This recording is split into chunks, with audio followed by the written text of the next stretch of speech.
I have a pretty good hunch this video is going to tick off a lot of people, but if you are just getting started, you need to invest in your audio before you invest in cameras because audio is way more important than video. Now, before you throw anything at me, I want to include some demos and samples to illustrate my point, so I will include two samples, one with good video and bad audio, and the second with bad video and good audio, and you can tell me which one you like and which one you would click off of first. Alright, this is sample 1, and I am recording on the Canon 90D with the stock 18 to 55 millimeter zoom lens, zoomed all the way into 55 millimeters, and I am using the internal microphone, and my air conditioner is on. I have a key light off to my left and an open window on my right, and this is how it's sounding. Good video, bad audio. And I hate to say it, but this is something that I've come across quite frequently, where people invest their entire budget on a camera and a lens. They get a fixed 50 millimeter lens with a wide open aperture to get that bokeh, and then they have to set the camera 6 feet away to get good framing. They don't have an external microphone, and they have a bunch of background noise, and that leads to a really bad signal to noise ratio, and they're commonly in an untreated room, leading to a lot of reflection, so a lot of reverberance in their recording, making it terrible to listen to. That's sample 1. And this is sample 2. I am using the Logitech C920 webcam, which goes for about $40 to $60.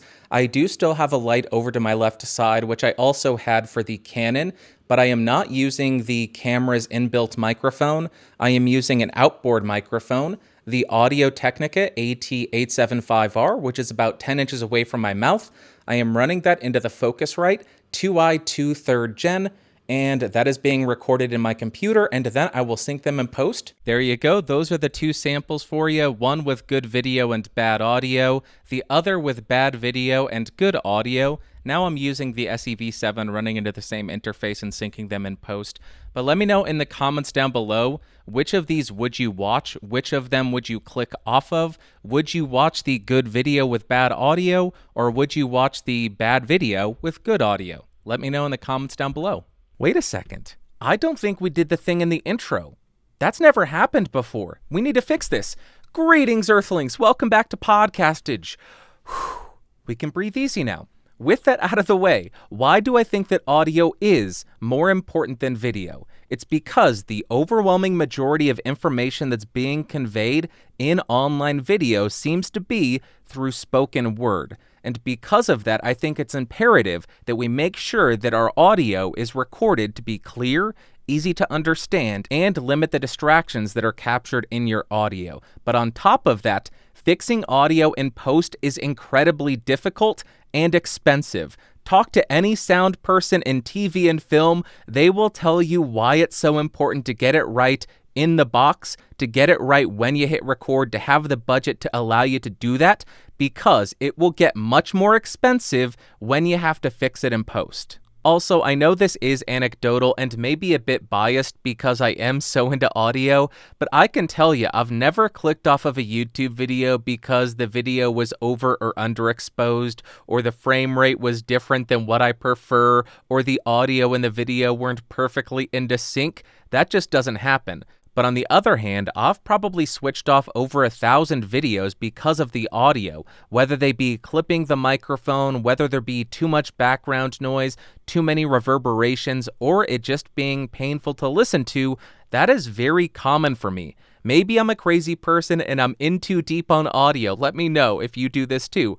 But I frequently will shut off videos because the audio is so bad, but never to my recollection have I ever shut off a video because the visual components weren't up to par. And the final reason that I think audio is more important than video stems from a study that just came out of USC that found that higher quality audio makes you sound smarter and also makes people like you more. I will link that study in the description down below, but I can tell you, I need all the help that I can get to sound smarter and to make people like me more. So maybe that's why I'm so into audio, because I need all the life hacks to make me come off better. I don't know. Now, with that being said, I know that my examples were pretty extreme, using a high-quality camera like the Canon 90D against a low-quality camera like the Logitech C920, but I really wanted to drive home the point. But the reason I'm bringing this up is because most people have outstanding cameras right in their pocket in their smartphone. And I think that a lot of people can get started by using the camera in their smartphone because they are so good. I started my channel by using the Logitech C920, which is pretty bad compared to a smartphone camera. So if you can use your smartphone camera, you would be able to allocate a lot of your budget to getting good audio equipment and sound treating your room. And the last thing that I want to point out is you don't need to invest a lot of money to get good audio quality. There are microphones that start around $25 that give you very respectable quality. As far as audio interfaces, you can get a very functional audio interface starting around $50. You can get a $10, $20, $30 cable, a $10, $20, $30 mic stand, and you are good to go. You do not need $10,000 of audio equipment to get good sound. You just need to spend your money wisely and use the equipment correctly. And now to prove my point, I'm recording this portion with what I would classify as more of an affordable setup. The camera is the front-facing camera on the iPhone X, so it's 4 or 5 years old, and it's the worst of the two cameras. The microphone is the Behringer XM8500, which costs around $25. Running that through the M-Audio M-Track Solo interface, which goes for about $50, and then I'm going to sync the audio and the video in post, and this is what you're getting. Like I said, it doesn't have to be expensive to get good quality audio and good quality video. Why did I point at the camera when I said audio and the microphone when I said video? My mind is going, but that proves the point.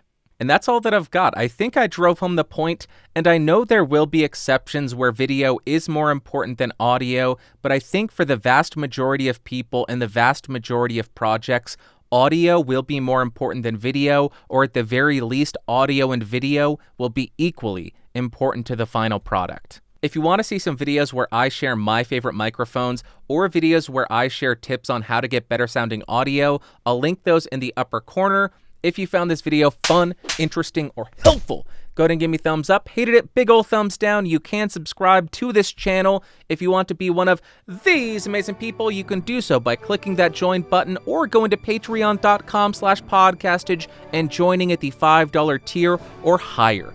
I appreciate you so much. Words are hard today. I love you. I will talk to you next week. Bye-bye.